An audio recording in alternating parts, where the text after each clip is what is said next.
mempersembahkan sebuah novel yang berjudul Istri Pelampiasan Hasrat. Memasuki bab 9. Selamat mendengarkan. Felicia keluar dari kamar hotel dengan sangat hati-hati. Jangan sampai ada yang mengenalinya. Apalagi kalau anak buah Satria yang tahu. Dia harus membongkar perselingkuhan Satria dengan wanita lain dulu sebelum dia yang ketahuan oleh Satria. Wanita itu lalu pulang ke rumah yang ia tinggali bersama Satria, menunggu sang suami yang tidak kunjung terlihat batang hidungnya, meski jam pulang kantor sudah lewat. Sementara itu, Satria yang baru pulang dari rapat dengan klien memasuki rumah, disambut oleh tatapan dingin Felicia. "Sayang, kamu menungguku?" Tanya Satria lalu memeluk pinggang Feli dengan mesra. Felicia masih memasang wajah murung yang tidak Satria mengerti alasannya. Dia bukannya menjawab, malah balik bertanya. "Kamu baru pulang? Dari mana saja?" Merasa diintimidasi oleh pertanyaan Felicia, Satria melepaskan jas dan menggulung ke mejanya dengan perasaan dongkol. Bukannya disambut hangat dan dibantu melepaskan pakaian, malah disambut pertanyaan tidak berdasar seperti itu. "Baru pulang dari meeting, kenapa? Curiga?"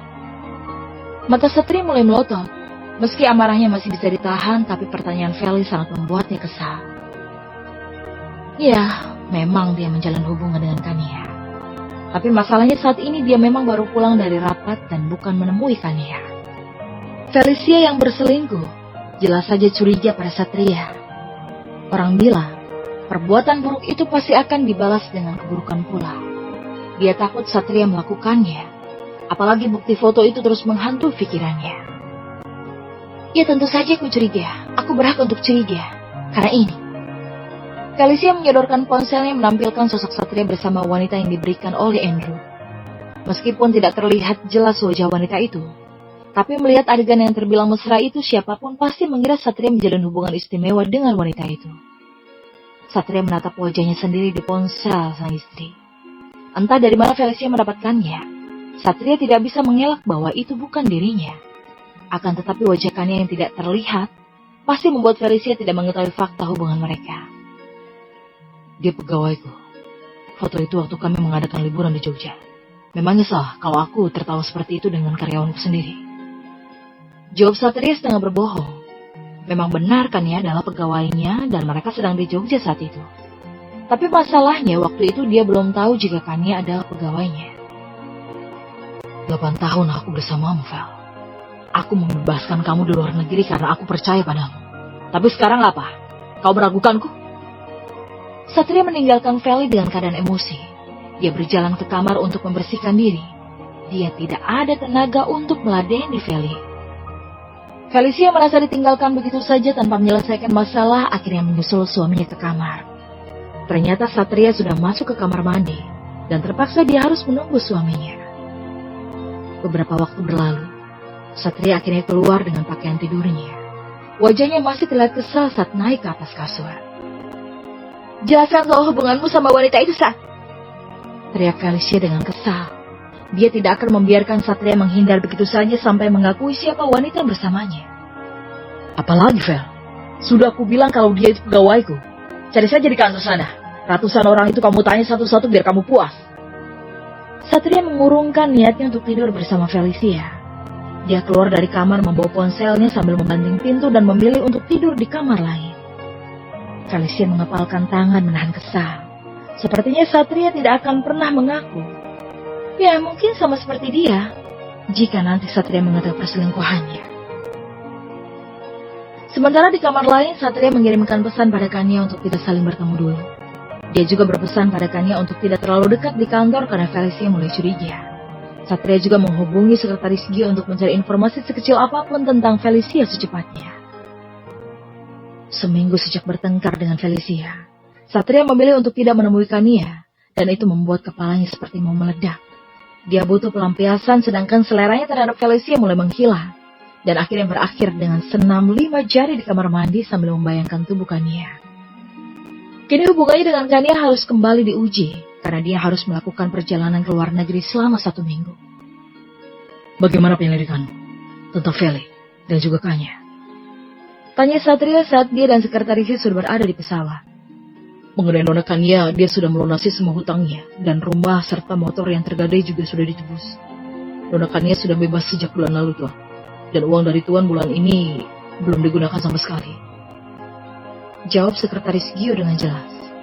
Tidak dipakai. Lalu untuk apa dia menyimpan uang itu? Sepertinya Nona Kania sedang menabung dan pengeluaran bulan ini masih menggunakan uang sisa bulan lalu, Tuan. Satria hanya mengernyit mendengar itu. Uang bulan lalu masih ada. Memangnya dia tidak pernah belanja? Nona hanya memakai uang ke salon dan ke supermarket, Tuan. Selain itu juga penarikan tunggal yang mungkin dipakai untuk transportasi saja. Satria tersenyum membayangkan istri keduanya yang tidak bisa menggunakan uangnya. Kenapa dia sangat berhemat padahal dia mendapat uang bulanan yang sangat banyak?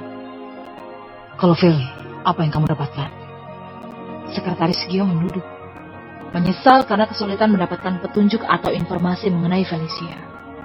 Maaf Tuan, kami sudah menyelidiki dengan sangat baik, tapi tidak ada informasi aneh mengenai Nyonya. Mungkin Nyonya memang setia pada Tuan, atau mungkin juga ibunya Felicia sudah menghapus semua bukti yang kita cari, Tuan.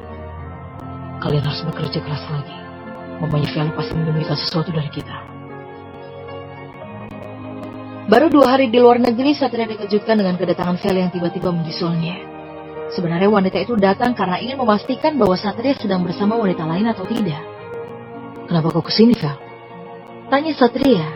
Dia tahu bahwa Felicia sedang menguntitnya untuk mencari tahu soal Kania. Tapi sayangnya Feli tidak akan mendapatkan bukti apapun. Aku mau kasih kamu kejutan, sayang. Aku kangen padamu. Maaf ya, waktu itu aku sangat bodoh. Jawab Felicia lalu memeluk Satria. Pelukan itu sangat erat seakan Feli takut kehilangan Satria. Mama Feli sudah mengatur strategi ini supaya Satria dan Feli bisa berbaikan. Dan Satria tidak akan berpikir untuk berpisah dengan putrinya. Aku masih menyelesaikan urusanku, Fel. Kamu bisa bersenang-senang di sini, tapi aku tidak bisa menemanimu. Kata Satria tanpa berniat membalas pelukan itu. Sayang, aku kan cuma sehari saja di sini, karena aku kangen banget sama kamu. Kamu gak kangen sama aku? Kamu gak sayang aku lagi? Tanya Felicia sambil menatap wajah Satria. Mata Feli yang berkaca-kaca membuat Satria tak tega. Dan akhirnya ia pun membalas pelukan itu. Feli hanya bersorak dalam hati dan langsung memberikan ciuman di bibir Satria. Aku mencintaimu, Sat. Sementara itu, Kania sedang merindukan Satria saat ini. Sudah 2 minggu Satria tidak menemuinya. Apalagi pulang ke apartemen, karena sekarang Satria masih di luar negeri. Dia memberanikan diri untuk menelpon laki-laki itu. Tapi begitu tersambung, teleponnya langsung ditolak. Dia mencoba lagi, tapi tetap ditolak. Sampai akhirnya, pada panggilan ketiga, Satria mematikan ponselnya. Seminggu sudah Satria di luar negeri, dan itu artinya sudah 2 minggu lebih dia tidak menemui Kania. Rasa rindu yang merasuk di hati Kania memang wajar terjadi. Walau dia hanya istri kontrak yang seharusnya tidak menuntut apapun di luar kontrak, tapi Kania sudah melibatkan hatinya dalam hubungan pernikahan. Harus diakui, memiliki suami yang sempurna seperti Satria, wanita mana yang tidak akan jatuh ke dalam pesonanya. Sebagai wanita normal, apalagi yang setiap hari melayani Satria layaknya suami istri normal, Kania tidak bisa menolak pesona seorang Satria. Dia tidak akan bisa lagi menarik perasaannya yang telah terjatuh dalam hati laki-laki itu. Kontrak sudah dilanggar, keduanya sama-sama menggunakan perasaan dalam pernikahan itu. Lalu untuk apa lagi ada kontrak hitam di atas putih? Surat pintu apartemen yang terbuka membuat Kania bergegas keluar dari kamarnya. Dia sangat yakin bahwa itu adalah Satria. Dan benar saja, senyum laki-laki tampan itu muncul ketika Kania melihat ke arah pintu yang kini terbuka. Hati kecil Kania berbunga dan merasa lega setelah melihat pria berhidung mancung dengan mata sipit itu menatapnya penuh cinta. Namun 2 minggu diabaikan membuat Kania merajuk. Dia merasa marah karena Satria tidak mau menjawab teleponnya. Wanita itu memasuki kamar menutup raut bahagianya yang tidak bisa menahan senyum. Sayang, aku pulang. Kenapa malah kabur? Tanya Satria yang kini berjalan menuju kamarnya bersama Kania. Dia baru sampai dari luar negeri. Rasa rindunya pada Kania membuat Satria mempercepat kepulangannya tanpa memberitahu Kania ataupun Felicia. Laki-laki itu melihat istrinya sedang duduk di tepi ranjang membelakanginya.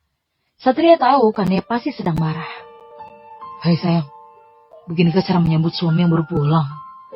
Tanya Satria. Dia naik ke kasur dan merangkak mendekati Kania, lalu memeluknya dari belakang. "Kenapa kamu pulang ke sini? Memangnya nggak takut ketahuan istri kamu?" tanya Kania dengan cemberut. Satria meraih wajah Kania, lalu mencium bibir bawahnya dengan lembut. Sudah 2 minggu tidak merasakan kekenyalan bibir sang istri, membuat rasa rindu di dadanya semakin menggebu. Aku merindukanmu, sayang. Kenapa cemberut sih? Satria kembali memelukkannya dan bersandar di bahunya. Dia mendekap erat sang istri seakan Kania akan terbang jika tidak didekap seerat itu. "Nggak apa-apa, aku nggak cemberut kok," jawab Kania. "Kamu marah karena aku nggak angkat telepon ya?" tebak Satria membuat Kania memalingkan wajahnya. "Sebenarnya aku sangat sibuk, Kania. Apalagi film menyusulku. Jadi aku tidak bisa mengabarimu. Maaf ya. Aku janji, malam ini aku akan menginap di sini sampai besok siang. Jangan marah ya." Kania menatap lekat wajah suaminya. "Janji tidur di sini sama aku sampai besok." Binar bahagia di wajah Kania mulai terlihat. Apalagi saat Satria mengangguk dan menciumi lehernya. Malam ini menjadi saksi mereka memadu kasih saling melepas rindu melalui sentuhan dan penyatuan sempurna yang telah lama tidak mereka nikmati. Pagi mulai menjelang. Kania menatap wajah teduh suaminya yang tengah terlelap diiringi dengkuran halus yang menandakan dirinya pulas. Dia tidak membangunkan sang suami dan hanya mengecupnya sekilas, karena perutnya terasa tidak nyaman sekali. Kania merasa sangat mual pagi ini, dan berakhir muntah di kamar mandi. Dia yakin penyakit lambungnya pasti sedang kumat karena sejak Satria keluar negeri, selera makannya jadi berkurang. Ya, karena dia tidak begitu paham tanda-tanda kehamilan, Kania berpikir dia sedang sakit. Setelah mengeluarkan cairan kuning seperti telur yang terasa pahit, akhirnya perut Kania mulai terasa lega. Dia lalu memutuskan untuk mandi supaya saat Satria bangun dia sudah segar dan cantik. Sementara itu di tempat lain, Felicia yang juga merasakan mual dan muntah langsung memakai alat tes kehamilan karena sangat berharap bisa cepat hamil. Ya, keinginannya terkabul. Alat tes di hadapannya menunjukkan hasil positif dan dia hamil. Namun kebahagiaannya itu tidak berlangsung lama. Karena saat dia mengambil ponsel untuk menelpon Satria, ternyata dia menerima pesan dari Andrew. Dia telah mendapatkan bukti kuat mengenai perselingkuhan Satria dan Kania yang merupakan pegawai biasa di kantor itu. Bahkan sekarang wanita itu telah diangkat sebagai asisten pribadi Satria. "Aku sudah memenuhi janjiku. Kalau sampai kamu mengabaikanku lagi, aku akan mengirim bukti tentang kita pada suamimu. Sama seperti yang saat ini kamu rasakan. Dia pasti akan marah besar, Felicia sayang." Felicia mengabaikan pesan dari Andrew itu, dan ia fokus pada masalah Satria. Dia merasa kehancuran sebentar lagi akan dimulai. Satria sudah berpaling darinya dan menyukai pegawai biasa seperti Kania. Felis sangat tidak terima. Bisa-bisanya suami direbut wanita yang tidak lebih cantik darinya. Dengan amarah bergemuruh di dadanya, Felicia mendatangi apartemen Kania. Dia harus memberi pelajaran pada wanita itu. Kania baru selesai mandi dan belum sempat membangunkan Satria saat mendengar bel berbunyi. Siapa yang bertamu ke sini? Apa mungkin sekretaris Go? Kania mengecek siapa yang datang melalui monitor yang terhubung dengan kamera di luar unitnya. Matanya memicing saat melihat di layar ada seorang wanita yang berdiri membelakangi kamera. Siapa ya? Apa tetangga sebelah? Dia membuka pintu tanpa berpikir macam-macam karena keamanan di apartemen pasti terjamin. Tidak mungkin jika orang jahat yang tidak punya akses bisa masuk ke sana, bukan? Dan saat pintu terbuka, Felicia langsung memaksa masuk, membuat Kania syok dan tidak bisa berkata-kata. "Kamu Kania kan?" teriak Felicia yang tidak bisa menahan amarahnya. "Kamu kenapa masuk rumah orang tanpa permisi? Mau apa berteriak-teriak di sini?" Kania mulai takut, apalagi Satria masih tidur sekarang. Jika Felicia melihat suaminya, pasti keributan tidak bisa terelakkan lagi. "Aku kesini untuk menemui selingkuhan suamiku." Felicia membuka pintu kamar Kania dan menemukan seorang tengah terlelap membelakanginya. Dengan cepat dia berjalan ke arah ranjang dan melihat suaminya yang sama sekali tidak terganggu dengan teriakannya. Tangan Feli terulur membuka selimut, dan terlihatlah tubuh Satria yang bertelanjang dada. "Kania, aku masih lelah," kata Satria tanpa membuka mata. Dia menarik kembali selimut itu untuk menutupi tubuhnya. Rasa sesak di dada Felicia saat mendengar Satria menyebutkan nama wanita lain membuat air matanya meluncur dengan sangat cepat. aku, bukankah Nia? Suara Felicia terdengar bergetar menahan sakit di dadanya. Satria langsung membuka mata lebar-lebar saat mendengar suara istri pertamanya. Dia melihat Felicia sedang menatapnya dengan tatapan membunuh, dan membuatnya mengucek mata berulang-ulang untuk memastikan itu bukanlah mimpi atau halusinasi. Bersambung